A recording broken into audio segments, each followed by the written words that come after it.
Ada ibu-ibu cerita sama saya, menantu saya yang pertama Ustadz kuliah 12 tahun di Amerika di Virginia Commonwealth University, mencong-mencong mulut dia memamerkannya Pak. Menantu saya yang kedua kuliahnya di Perth, Australia. Menantu saya yang ketiga di Belanda, sekarang dia di Batam. Anak saya yang keempat nih Ustaz, perempuan. Tahu Ustaz pula yang mau dijadikannya suaminya. Berapalah gaji seorang Ustaz itu? Diam saya Pak. Sehingga Bu, siapa yang jadi imam jadi korban lah. Saya jadi imam sekali di situ habis maghrib habis ceramah maghrib menjelang isya-nya saya imam. Saya baca sabihis, imam sebelah baca wasamsi. Bertukarlah ayat kami ini Pak. Apa gitu, enggak biasa tiap bulan ada nama Pak Haji di di dinding penyumbang tuh. Ini udah 3 bulan ini enggak ada lagi. Tutup mulut kau. Yang 5 juta hamba Allah tuh siapa kau bilang tuh? Aku lah tuh. Ada orang sini yang nyumbang. Kita sebut juga.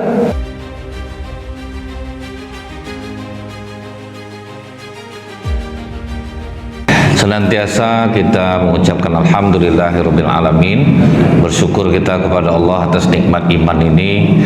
Walaupun mungkin Bapak Ibu dalam keadaan tidak sehat, banyak hal yang harus dilakukan, tapi karena nikmat iman dari Allah, ringan langkah menuju masjid dan duduk menjelang waktu syuruk ini. Semoga ini menjadi asbab, mudah-mudahan segala dosa kita diampuni Allah, yang sakit disembuhkanlah hendaknya oleh Allah, yang dalam keadaan sulit mudah-mudahan dimurahkan rezeki oleh Allah. Bersolawat kita kepada Rasulullah sallallahu alaihi wasallam dengan ucapan Allahumma sholli ala Muhammad wa ala alihi washabihi wasallim. Semoga dengan ringannya lisan kita ini bersolawat, kita mendapatkan syafaat di yaumil akhir kelak. Hampir di seluruh kitab para ulama Bapak Ibu, pasti hadis yang mereka tulis di bab pertama itu adalah innamal a'malu binniyat. Hadis ini kita hafal, sering kita dengar, tetapi sebenarnya inilah yang membuat berbedanya sebuah amalan dengan amalan yang lain walaupun terlihat sama Pak. Ini pula lah yang menjadi pembeda di sisi Allah untuk mendapatkan ganjaran pahala atas amal yang kita lakukan. Makanya niat ini bukan perkara yang sepele. Itulah sebabnya para ulama menulis dalam kitab-kitab mereka di awal itu hadis ini, innamal a'malu binniyat. Di dalam sebuah riwayat Pak, ketika Rasulullah dan para sahabat berhijrah itu Bu, ada seorang sahabat yang dia ikut hijrah itu karena ada perempuan yang mau dia nikahi Pak. Jadi kalau tidak ikut dia itu tidak bisa nikah nanti. Dia pergi berhijrah dengan niat akan menikahi Urwah binti Qais namanya. Dan sebagian lagi sahabat, sebagian besar sahabat berhijrah itu karena Allah. Karena perintah Allah, karena mengikuti Rasulullah mereka berhijrah. Ini yang disebut Rasulullah, dia mendapatkan pahala hijrah karena Allah, yang satu lagi hanya mendapatkan pernikahan dengan Urwah binti Qais dan tidak ada pahalanya. Amalannya sama Pak, sama-sama pergi hijrah, tapi satu karena niat mau nikah, itulah yang dia dapat, menikah dia dapat. Yang satu lagi berhijrah karena Allah, baru besar itu di sisi Allah. Bapak Ibu puasa untuk langsing misalnya gitu Pak, maka langsinglah Bapak Ibu dapat, jadi tidak mendapatkan pahala Pak. Lain dengan orang yang berniat puasa karena Allah, dapat bonus langsingnya, dapat bonus sehatnya. Jadi sebetulnya itu aja yang harus diluruskan Bapak Ibu, dan ini memang sulit. Sehingga perlu betul kita merenungkan agar jangan sampai niat kita bukan karena Allah, karena Allah tidak bisa dibohongi Bapak Ibu. Di dalam riwayat lain Pak, besok di akhirat itu kata Rasulullah, ada orang yang melakukan amalan-amalan besar di dunia tapi akhirnya masuk ke dalam neraka karena niat. Jadi kita ini belum tentu aman lagi nih Bapak Ibu. Itulah kalimat insya Allah itu, Bu. Semoga Allah mengizinkan itu tuh karena memang kita tidak dalam kepastian, Pak, supaya kita terus berbuat baik dan terus menambah ilmu kita untuk semakin dekat kepada Allah. Jadi di akhirat itu kata Rasulullah, ada orang yang pertama kali dihadapkan kepada Allah itu adalah orang yang mati syahid. Dilihatkan Allah lah surga dan kenikmatan untuknya, Pak. Ini surga untukmu, dengan amalan apa engkau mendapatkan surga ini? Datang orang mati syahid ini bilang, aku berjuang di jalanmu ya Allah dengan jiwa, harta dan ragaku, agar tegaknya din ini, agar tegaknya agama ini, semua aku lakukan karenamu ya Allah. Kata Allah, bohong. Kau melakukan itu agar kau dipuji-puji orang sebagai orang yang mati syahid, dan kau telah mendapatkan pujian itu di dunia. Silahkan sekarang kau masuk ke dalam neraka. Itu ngerinya, Pak. Jadi tidak sepele masalah niat ini, Bu. Siapa sahabat Rasulullah yang kena hadis ini? Namanya Qotsman. Qotsman itu, Pak, dia ikut perang Uhud. Di perang Uhud itu terbunuhlah Qotsman, Bu. Dengan gagah berani dia maju di medan juang. Sahabat semua mengatakan, sungguh bahagia Qotsman ya Rasulullah, dia meraih mati syahid. Kata Rasulullah, Qotsman di neraka. Terkejut sahabat semua, Pak. Kenapa dia di neraka ya Rasulullah? Jadi waktu dia ditikam musuh, sebetulnya dia tidak mati, Bu. Cuman dia ingin dipuji orang sebagai mati syahid, didalamkannya pedang tuh, ditambahnya tusuknya. Jadi dia mati bunuh diri jadinya, bukan mati karena dibunuh oleh lawan. Halus kan, Bu? Ngeri, Pak. Misalnya ibu puasa sunat nih, terus ibu videoan, hai guys, saya mau puasa dulu ya guys, mudah-mudahan termotivasi untuk melaksanakan puasa sunnah, apalagi di bulan Rajab ini ya guys. Awalnya ikhlas, Pak, diupload, datang orang memuji, Masya Allah Bu, udah berumur tapi masih juga rajin puasa. Oh iya, jak gadis lagi saya macam ini. Habis, Pak, kena puji itu habis ya dia. Semenjak bapak jadi ketua masjid, jalan betul masjid ini, aturan ikhlas jadi tidak ikhlas jadi, Pak. Berat, Bu. Apalagi kalau kita udah dipuji-puji orang. Inilah yang kata Rasulullah, pujian adalah kabar gembira bagi seorang mukmin. Jadi memuji itu sesuai dengan prestasi. Semenjak bapak jadi pengurus, alhamdulillah Pak, maju betul masjid ini. Memang sesuai, Pak. Itu tidak apa-apa. Itu pujian, kabar gembira bagi seorang mukmin. Tapi ada lagi hadis yang lain kata Rasulullah, Bu. Jika engkau dipuji orang, maka berdoalah, ya Allah, jadikanlah aku seperti yang dia sangkakan. Karena kita yang tahu nih, Pak. Kan kita tidak ada yang tahu kalau kita ini rajin supaya apa. Kan orang tidak ada tahu, Pak. Kalau manusia memang menengok kita baik aja. Misal nengok ustaz-ustaz nih ceramah, dia ustaz nih pasti ikhlas di ceramah. Mana pula Bapak tahu kami ikhlas atau enggak ya? Nggak dikasih amplop, lama-lama dia di luar kadang, Pak, pura-pura nelpon, dia belum juga keluar pengurus lagi ya. Gimana coba mau bilang ikhlas, Pak? Kemudian, Bu, fatalnya itu yang kedua, dihadapkan pula orang kepada Allah, yaitu para ustadz, para alim, para ulama. Ini surga untuk kalian, kata Allah, untuk kami-kami para ustadz, orang-orang ngajar agama, ngajar Al-Quran. Ini surga untuk kalian. Dengan amal apa kalian mendapatkan surga ini? Oh, kami belajar ilmu agama, ilmu Al-Quran, mengajarkannya ke masjid-masjid. Kami ajak orang dekat kepadamu ya Allah. Semua kami lakukan karenamu. Kata Allah, bohong. Kalian belajar ilmu agama agar kalian bisa berdebat satu sama lain. Dan ini terjadi, Pak. Kalau udah cerita agama, dia lah yang paling pandai, itu amal dia lah yang paling bagus. Pokoknya membantah-bantah, Pak, soal agama ini. Kemudian orang melihat macam kami ini kan baik nih, Pak. Ini ustaz ni baik, ikhlas dalam berceramah. Allah tu maha tahu. Apa kata Allah? Bohong. Kalian melakukan itu, belajar ilmu agama untuk berdebat, kalian ceramah ke sana ke sini, kalian ingin dikasih amplop, dipuji orang sebagai seorang ustaz.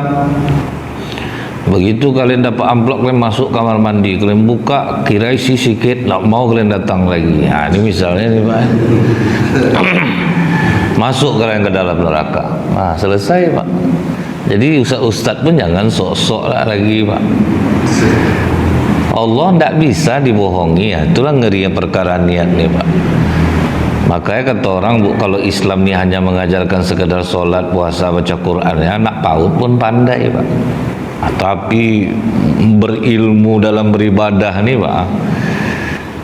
Sehingga Bu, kenapa kata Allah dalam Al-Quran itu sedekah diam-diam itu fahuwa khairul lakum, maka itulah yang lebih baik.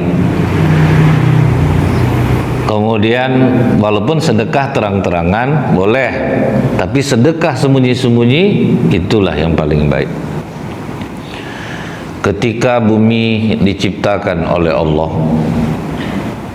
kemudian bumi ini bergoncang Pak, ditancapkan Allah lah bukit. Begitu ditancapkan Allah bukit, gunung, langsung diam bumi ini. Melihat itu malaikat takjub, kemudian bertanya, ya Allah, hal min khalqika syai'un asyaddu minal jibal? Adakah makhlukmu yang lebih hebat dari gunung, bukit? Naam, kata Allah, ada, yaitu besi. Hal min khalqika syai'un asyaddu minal hadid? Adakah makhlukmu yang lebih hebat daripada besi? Karena besi kan bisa mukul Pak, hancur bukit dibuatnya. Ada, kata Allah, makhlukku yang hebat daripada besi adalah api. Hal min khalqika syai'un asyaddu minal nar? Adakah makhlukmu yang lebih hebat daripada api? Al-ma, air. Hal min khalqika syai'un asyaddu minal ma? Adakah makhlukmu yang lebih hebat daripada air? Karena kan air bisa memadamkan api Pak. Ada yang lebih hebat daripada air? Ada, angin. Karena angin bisa mengeringkan air. Hal min khalqika syai'un asyaddu minar rih? Adakah makhlukmu yang lebih hebat daripada angin? Ibnu Adam yatasaddaqu biyamini an shimal fahuwa asyaddu minhu. Anak cucu Adam yang bila tangan kanannya memberi, tangan kirinya tidak tahu. Itulah makhlukku yang paling hebat, dan tidak ada lagi yang lebih hebat daripada itu. Sedekah sembunyi-sembunyi itu lebih hebat lagi Pak. Kita tidak dipuji orang, kadang tidak dihargai orang di masyarakat. Orang tidak tahu kita nyumbang, itu beratnya itu Pak. Ali bin Abi Thalib waktu dia jadi khalifah, orang-orang miskin heran Pak. Setiap pagi bangun sudah ada makanan di depan pintu rumah orang-orang miskin, tapi tidak pernah tertangkap siapa yang ngantar. Tidak ada yang tahu siapa yang ngantar makanan itu. Begitu Khalifah Ali bin Abi Thalib karramallahu wajhah meninggal, tidak ada lagi makanan di depan rumah orang miskin. Sehingga mereka bertanya, Pak, berarti siapa yang ngantar makan selama ini? Kok begitu Ali meninggal makanan sudah tidak ada lagi, sembako? Barulah yang memandikan Ali mengatakan, pantas kami waktu memandikan jenazah Ali ada bekas merah kebiru-biruan di pundaknya. Berarti dialah yang menggotong makanan ke rumah orang-orang miskin tanpa diketahui. Begitu betul mereka menjaga amalan. Dan ini kalau di Indonesia Masjid Jogokarian baru yang melakukan, Pak. Mereka tidak ada nama donatur, dikasih kotak infak besar, dijaga, silakan masuk, mau 100 juta silakan, mau 10 juta, dan tidak ada lagi ditulis nama. Nah, itu berat bagi kita, baru kita kalau tidak diumumkan, itu didengar betul Jumat itu Pak dari rumah, pulang anak ditanya nanti itu, mama ada nyumbang 10.000 untuk almarhum papa, ada diumumkan tadi, itu ditanya tuh Pak. Nah, gimana coba? Kita tuh masih butuh pengakuan manusia, kita masih butuh popularitas. Kita sangka kita udah ikhlas juga nih Pak. Payah Pak.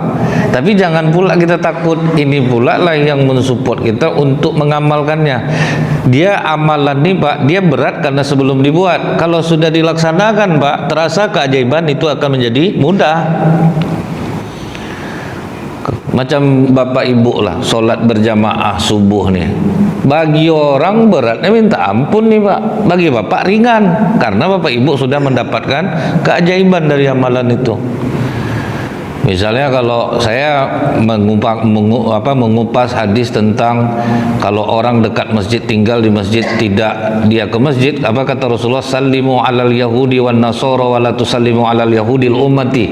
Lebih baik ucapkan salam kepada orang Yahudi dan Nasrani daripada mengucapkan salam kepada umat Islam yang berlagak Yahudi. Qila man hum ya Rasulullah? Siapa orang Islam yang berlagak Yahudi itu ya Rasulullah? Alladzina yasma'una al-azan wal iqamah wa la yahduruna ma'al jamaah. Dia dengar suara azan, dia dengar suara iqamah, tapi dia tidak mau hadir berjamaah. Kalau Bapak Ibu yang rajin ke masjid setuju dengan hadis ini. Yang enggak Pak, memandai ustaz itu tuh macam wajib lah Pak ke masjid, nampak emang. Tentu gitu Pak, karena dia tidak mengamalkannya. Kalau Bapak Ibu yang rutin ke masjid, itu betul nih, ini ya nih. Nah, itu bedanya Pak, ketika orang mendengar pengajian itu dia berat karena belum mengamalkannya. Setelah dia mengamalkan malah ketergantungan pula jadinya Pak. Nggak ke masjid lain rasanya, betul nggak Pak? Nah, jadi itu dia. Begitu juga dengan keikhlasan Ibu. Coba sekarang bersembunyi lagi sedekah tuh. Ibaratnya ditahan-tahan Pak. Kadang memang ingin dikenal tuh pasti ada. Karena dulu ingat saya pertanyaan donatur tuh, saya taruhlah Ustaz, tidak saya tulis nama. Saya biasa nyumbang di masjid itu. Tentu kata pengurus masjid atau kata jamaah, saya ada masalah sama pengurus nanti dia. Kok tidak ada nyumbang lagi. Nah itu pula kadang risikonya Pak. Nah itulah akhirnya jadinya kata-kata yang pernah saya sampaikan itu, Bu. Pak Haji ada masalah sama pengurus? Enggak. Kenapa gitu? Enggak, biasa tiap bulan ada nama Pak Haji di apa itu, di dinding penyumbang tuh. Ini udah 3 bulan ini enggak ada lagi. Tutup mulut kau. Yang 5 juta hamba Allah tuh siapa kau bilang tuh? Aku lah tuh. Ada orang sini yang nyumbang. Kita sebut juga. Nah itu susahnya katanya.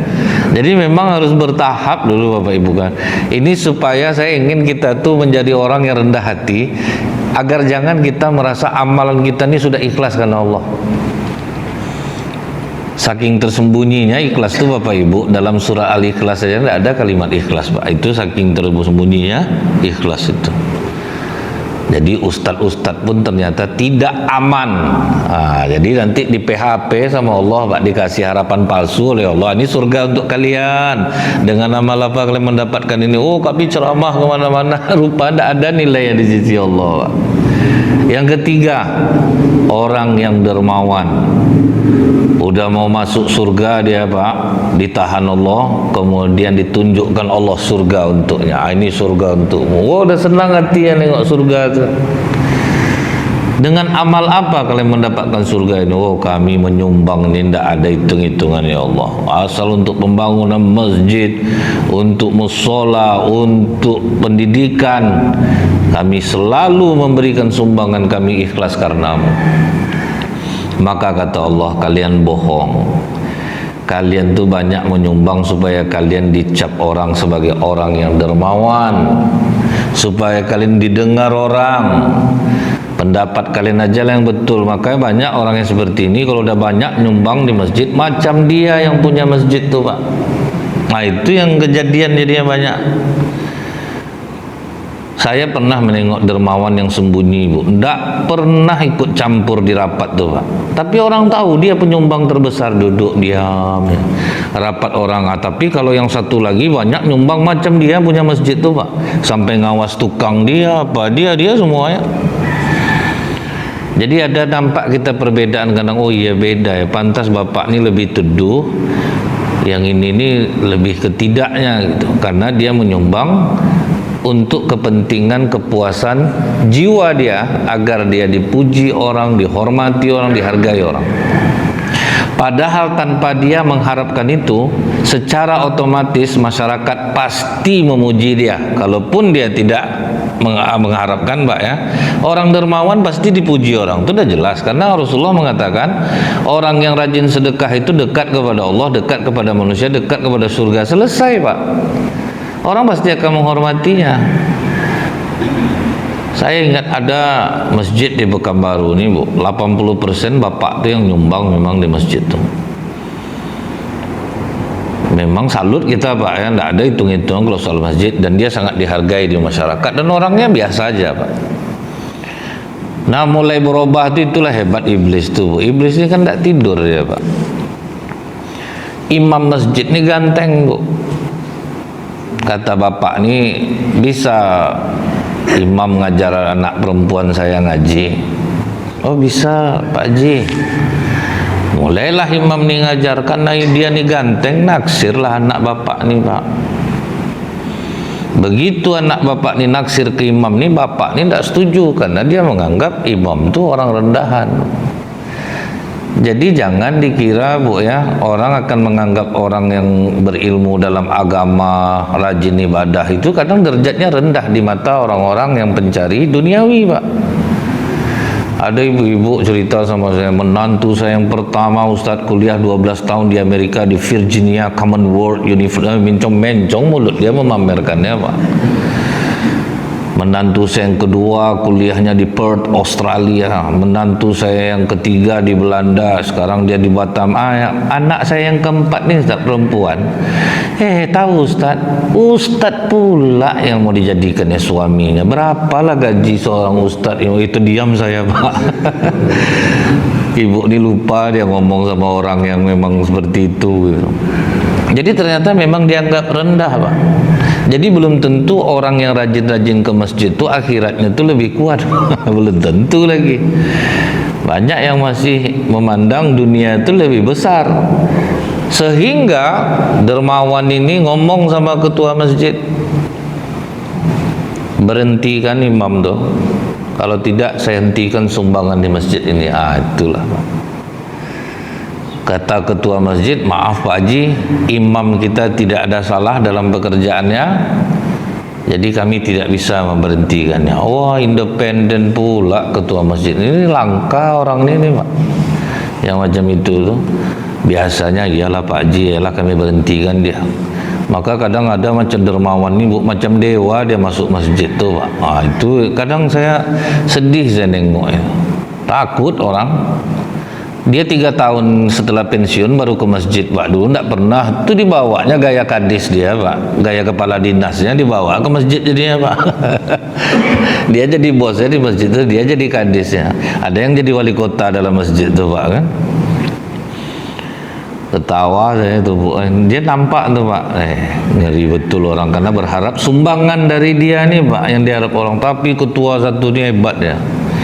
Maaf Pak Haji, kami tidak berhentikan ya. Kalau Pak Haji nak nyumbang lagi di masjid itu sedih kami. Tapi inilah, karena imam kami tidak salah. Ngamuk Pak Haji itu dibangunnya masjid dekat masjid itu pula Pak. Bayangkan sama Bapak no. Ada tanah dia dibangunnya. Ngeri kerasnya waktu itu Pak. Sehingga Bu, siapa yang jadi imam jadi korban lah. Saya jadi imam sekali di situ habis maghrib habis ceramah maghrib menjelang isya, isyanya saya imam. Saya baca sabihis, imam sebelah baca wasamsi. Bertukarlah ayat kami ini Pak. Itu saking dekatnya Pak. Orang kan gini, salah satu tanda hari kiamat tuh Bapak Ibu, orang akan berlomba-lomba membaguskan masjid sehingga sound system itu betul-betul dihajar sejadi-jadinya. Jadi Bapak Ibu jangan mempercepat kiamat, karena orang berlomba-lomba nih ya, suara masjid kami sampai dibangun menara ratusan juta. Itu kan sebenarnya kalau saya tidak heran Bu, karena memang sudah disyaratkan Nabi jauh-jauh hari, orang akan berlomba-lomba memperbagus masjid. Dia bagaimana sekarang nih Bu ya, masjid itu makmur, apa caranya? Orang suka masuk masjid yang bersih, wangi, WC-nya wangi, ada kopinya, ada tehnya, ada makanan bagus, biarlah habiskan ke situ untuk melayani jamaah lagi Pak. Dikasih security, orang merasa aman sholat. Ini kadang sibuk membangun bagus-bagus, orang enggak juga ada Pak.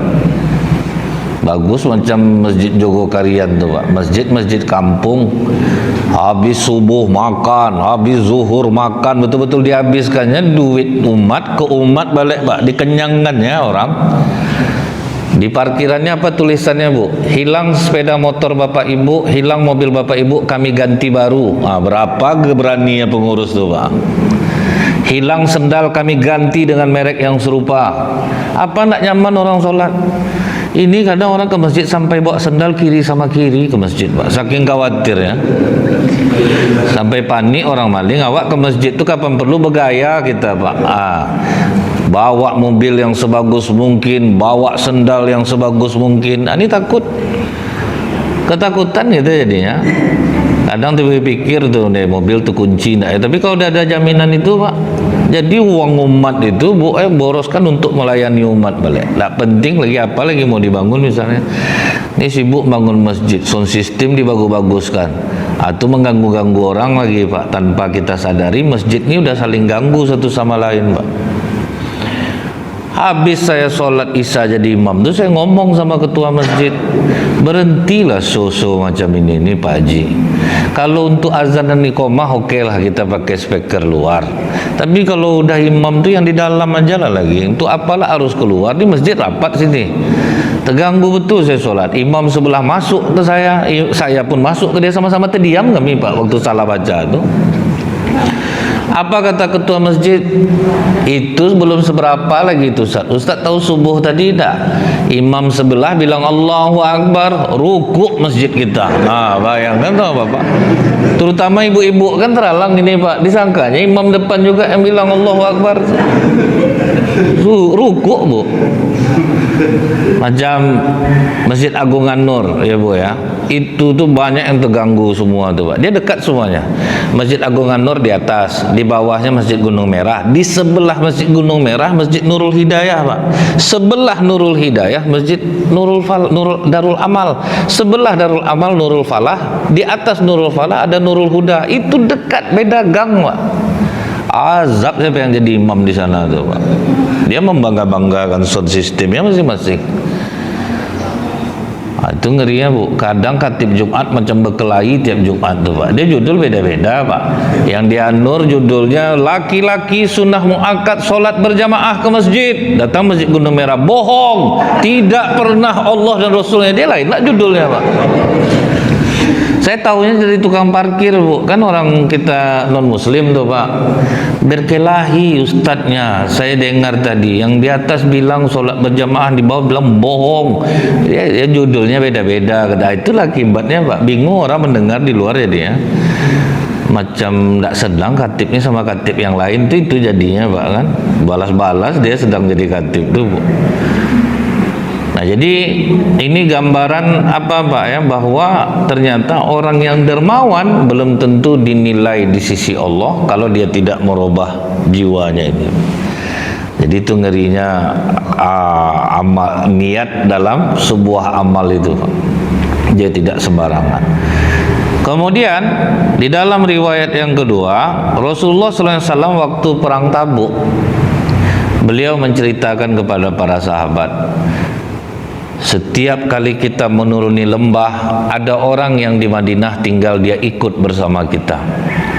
Kita berperang, dia ikut bersama kita. Heran sahabat. Jadi mereka pun dapat pahala yang sama ya Rasulullah. Iya, dia duduk aja di rumah, kita pergi perang, pahalanya sama. Kenapa bisa begitu ya Rasulullah? Karena mereka pun punya niat. Andai mereka sehat, andai mereka tidak ada halangan, mereka juga akan ikut pergi berperang. Itulah niat dulu Pak. Bapak Ibu biasa puasa sunnah Senin Kamis, tahu-tahu dapat penyakit, maka di sisi Allah Bapak Ibu tetap tercatat berpuasa Senin Kamis karena sudah menjadi kebiasaan.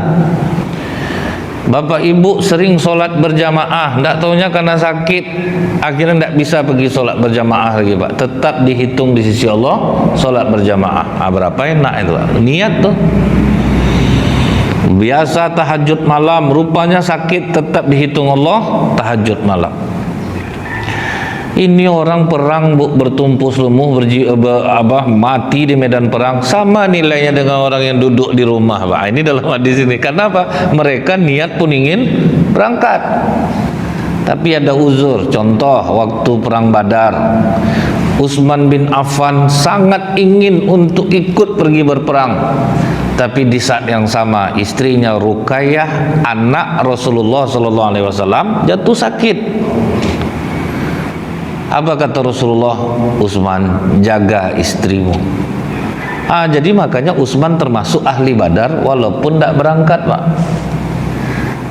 Karena niatnya, kalau kita kan memang tidak ada niat kadang bu, datang nanti ke rumah Pak ya ada acara zikir rumah, insya Allah Pak, itu tidak datang artinya itu Pak. Memang niat itu tidak mau datang. Jadi yang dinilai di sisi Allah itu memang kita ingin datang. Misalnya ada orang undang kami ini bu, kami selama Ustadz habis maghrib di musola ini, udah datang setengah jalan pas bawa sepeda motor hujan hari Pak. Itu yang tidak bisa lagi bu. Tapi kita sudah niat memang ingin datang gitu Pak. Jadi niat itu besar di sisi Allah. Ada besok di akhirat orang kaya sama orang miskin sama surganya Pak. Jadi orang kaya ini ingat dia, setahu aku waktu di dunia aku sering bantu ekonomi kok bisa surga kita sama, kata. Setiap kau membantu aku pun punya niat dalam hati aku, kalau aku kaya macam kau, aku pun akan melakukan hal yang sama. Gara-gara niat aja tuh Pak. Cuman niatnya itu betul-betul dari hati. Allah itu kan maha tahu Pak. Allah itu maha tahu, jadi tidak bisa juga kita tipu-tipu. Awak ada niat ikhlas karena Allah, tidak bisa juga. Dalam surah Al-Ikhlas saja tidak ada kalimat ikhlas, saking tersembunyinya ikhlas itu. Nama surah Al-Ikhlas, Qul huwallahu ahad, Allahu samad, lam yalid walam yulad, lam yakul lahu kufuwan ahad. Tidak ada kalimat ikhlas Pak. Saking tersembunyinya keikhlasan itu. Ini membuat kita jadinya bu, tidak suka GR. Oh kalau aku udah banyak amal aku pasti masuk surga. Tidak bisa juga Pak. Itu yang akan membuat kita menjadi orang yang rendah hati, bukan takut jadinya. Jadi orang rendah hati kita, ya Allah ampuni aku, memang ini susah betul ya Allah. Selama ini kita kadang udah merasa besar diri lah Pak. Oh udah rajin ke masjid, udah rajin sedekah, ini akan dinilai di sisi Allah. Rupanya kadang tidak ada nilainya di sisi Allah. Ini harus membuat kita lebih berhati-hati di saat kita melakukan sebuah amalan. Banyak-banyaklah minta ampun kepada Allah, karena memang udah ikhlas di depan, bisa jadi enggak. Ada ibu-ibu udah lumayan tua minta sedekah di persimpangan lampu merah. Ada ibu-ibu orang kaya, kasihan dia nengok ibu tuh, berhenti dia di jalan, ditanyanya, ibu bisa buat lontong, buat kue atau apa? Bisa bu, buat kue, buat lontong. Saya kasih bu modal, tapi ibu jangan minta-minta lagi di lampu merah. Oh emang kasih banyak bu, ikhlas ibu ini ngasih. 2 hari sudah tuh nampak lagi ibu tuh ngemis balik Pak, hilang ikhlasnya. Itu ujian ikhlas tuh Pak. Udah ikhlas pun, udah dilakukan pun, akhirnya gara-gara nengok kelakuan orang, berubah lah jadinya. Nggak jadi ikhlas jadinya Pak. Berat tuh kan Pak. Pernah juga saya ceritakan dengan Bu, saya ceramah di suatu desa yang banyak perusahaan sawitnya. Tapi masjid di masyarakat tuh kasihan nengoknya Pak. Tidak diperhatikan lah sama orang perusahaan masjid. Habis saya ceramah, saya bisikkanlah ke ketua masjid nih, Pak, kalau ada amplop untuk saya ingin nyumbang di masjid ini. Jadi tidak usah kasih saya biaya akomodasi. Oh alhamdulillah, makasih banyak Ustaz. Udah ikhlas saya Pak. Habis ceramah diumumkanlah sama ketua masjid nih, tablik akbar kita pada malam hari ini semua dananya ditanggung oleh perusahaan kelapa sawit yang ada di kebun di desa kita ini. Dan alhamdulillah amplop untuk Ustadz Nazril sebanyak 5 juta semua disumbangkan untuk langsung sakit kepala saya dibuatnya, Pak. Banyak rupanya, kalau sedikit tadi kan enak, Pak, kan? Udah ikhlas tuh, Pak. Habis ikhlasnya dia. Maka saya ceritakan ke Bapak Ibu, ini tidak ada lagi pahalanya. Dan tidak ada pahalanya lagi. Sempat diam aja tadi Bapak tuh, Pak. Rupanya orang sana memang kurang perhatiannya, Bu, ke pembangunan masjidnya. Dia sibuk cari duit untuk diri aja. Kalau tampangnya sedih-sedih, kita nengoknya, Pak, rupanya mobilnya bagus-bagus. Perhatian rupanya orang perusahaan tuh, mereka aja yang kurang perhatian untuk tempat ibadahnya. Sakit kepala saya malam tuh, Bu. 2 kali saya minum bodrek, Pak, sepanjang jalan.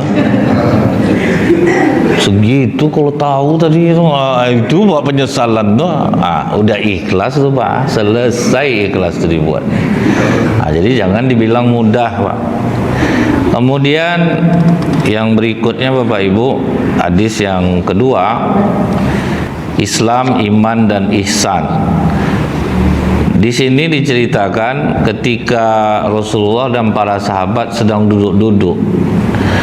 Tiba-tiba datang seorang laki-laki yang bajunya sangat putih, rambutnya sangat hitam, dan tidak ada bekas dia dalam perjalanan jauh. Duduk dia di hadapan Nabi, diadunya lututnya dengan lutut Rasulullah. Kemudian dia bertanya kepada Rasulullah, "Wahai Muhammad, beritahu aku tentang Islam." Dijelaskan oleh Rasulullah.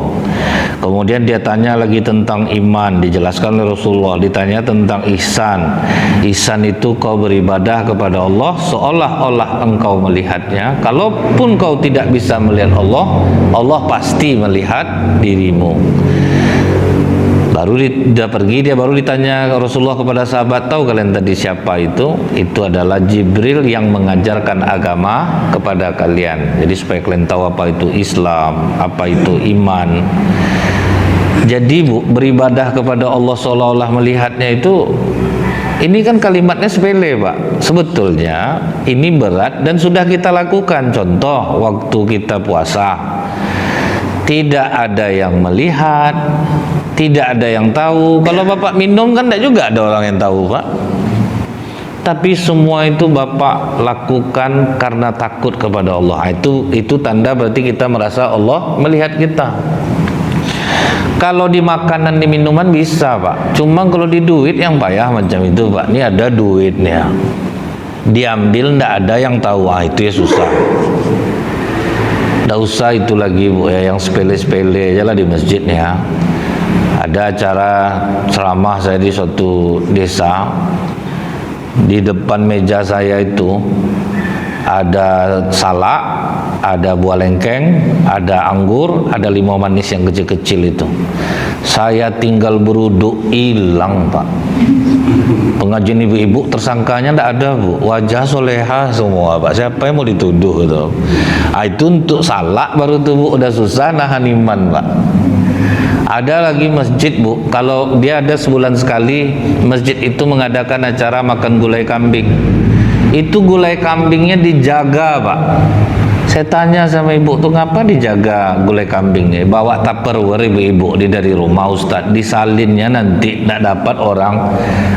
Untuk itu aja susah kita menahan ketakwaan. Tapi kalau bulan puasa, kita puasa sanggup kita, Pak. Tidak makan, tidak minum, enak aja badan nih. Sebetulnya itu juga kalau kita menahan diri dari yang haram. Cuman susah, Pak. Itu tuh yang sulit orang.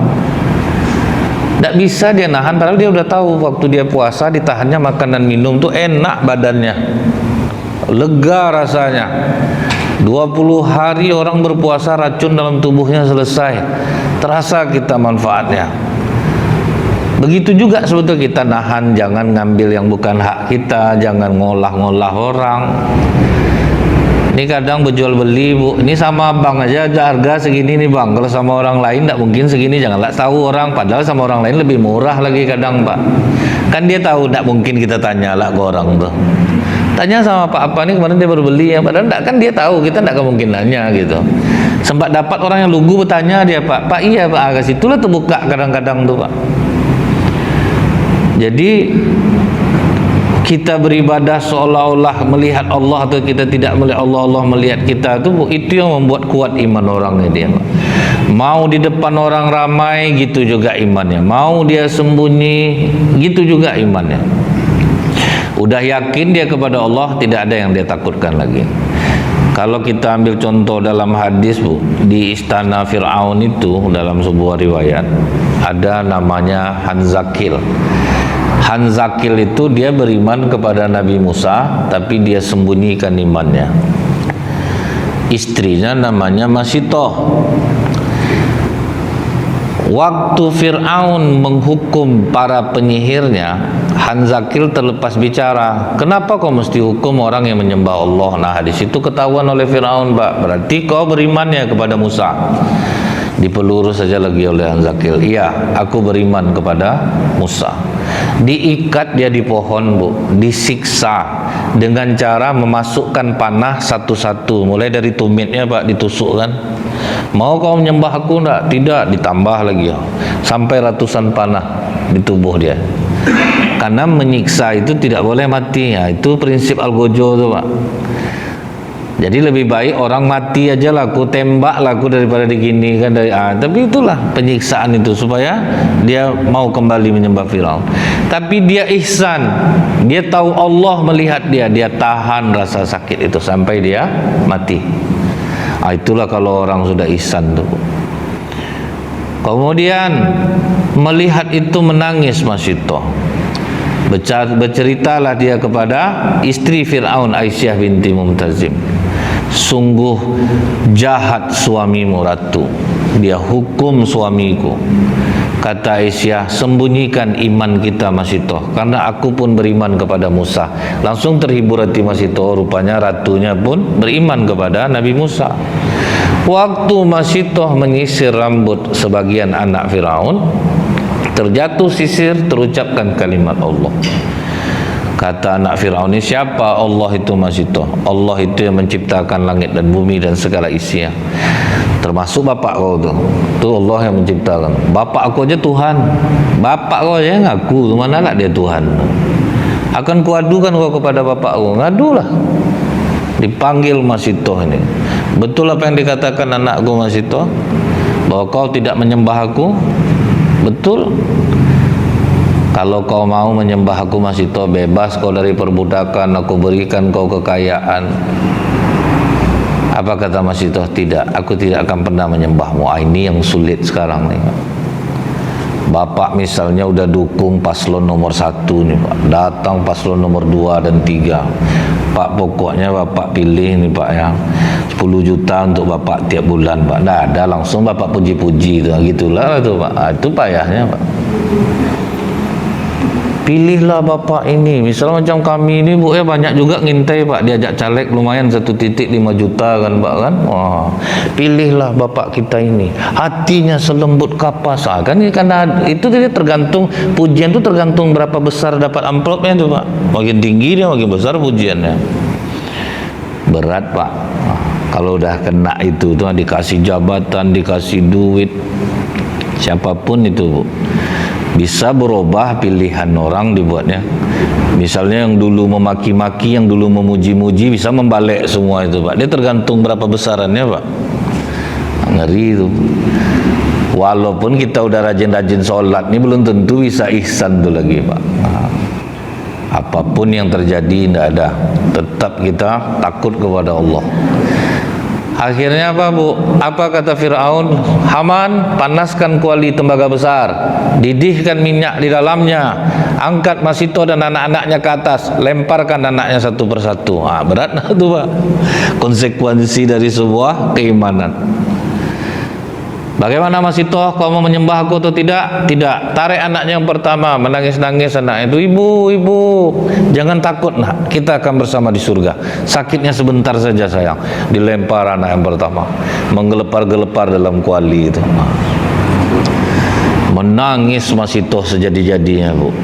Artinya apa? Kita tuh sedih, nangis ya nangis. Rasulullah saja, anak beliau meninggal yang bernama Ibrahim dari rahim Maria binti Qibtiyah meninggal, itu menangis Rasulullah, Pak. Kata Abdurrahman bin Auf, ya Rasulullah, bukankah engkau melarang kami menangis? Kata Rasulullah, tangisan adalah rahmat dan kasih sayang Allah. Yang aku larang kalian meratap. Itu catat tuh, Bu. Ini kadang ada ibu-ibu meninggal, suaminya menangis, jangan nangis, tersiksa nanti mayat tuh. Madalah tersiksa mayat karena tangisan.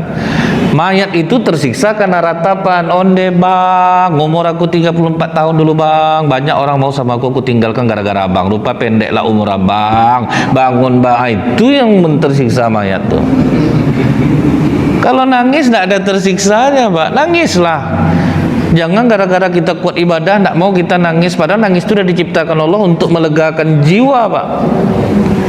Misalnya ibu meninggal, suami ibu terkenal ketua majelis taklim, rajin ibadah, tuh ibu nak nangis, datang orang de, sabar ya bu ya, alhamdulillah semua ini sudah terbaik dari Allah. Itu justru orang bisa salah sangka sama ibu nih, ibu nih selingkuh dia nih, makanya dia santai aja suaminya meninggal. Bisa jadi dia yang mengguna-guna suaminya. Itu nanti dia, Pak. Jadi Masitoh menangis, ditarik lagi anak yang kedua. Belum juga kau mau menyembah aku Masitoh? Tidak, lempar lagi anak yang kedua, menggelepar-gelepar balik. Belum juga lagi Masitoh? Tidak, lempar lagi anak yang ketiga. Tinggallah satu orang yang sedang menyusu. Mulai ragu Masitoh, nih anak sedang menyusu. Bagaimana Masitoh? Mau kekayaan kau enggak? Aman hidup kau? Sebetul Masitoh mau mundur, Pak. Allah kuatkan dengan cara apa? Bayi yang sedang menyusu ini, yang belum pantas bisa bicara ini, dicabutnya mulutnya dari susuan ibunya. Jangan ibu, kita dalam kebenaran, kita akan bersama di surga. Itulah yang membuat kuat Masitoh itu. Dilemparlah mereka berdua ke dalam kuali besar itu, dan sampai hari ini kuburnya selalu mengeluarkan aroma yang sangat harum, wangi. Itu yang kata Rasulullah itu, Bu. Ketika aku Isra, aku mencium bau yang sangat harum. Aku bertanya kepada malaikat Jibril, bau harum apa ini Jibril? Inilah bau kubur Masitoh bersama anak-anaknya. Jadi harum semerbak terus. Cuma kadang kita, Bu, takut kehilangan dunia, takut kehilangan anak, kehilangan suami, kehilangan istri, akhirnya kita gadaikanlah iman kita. Kita tetap juga sholatnya. Takut kehilangan jabatannya, macam mana lagi Ustaz? Tidak kita buat, kita di bawah sistem Ustaz. Kita ikut perintah, itu jadinya, Pak. Karena takut kehilangan. Mudah-mudahan di bab satu ini bisa bermanfaat bagi kita. InsyaAllah akan kita sambung kembali. Subhanakallahumma bihamdika asyhadu an la ilaha illa anta astaghfiruka wa atubu ilaik. Assalamualaikum warahmatullahi wabarakatuh.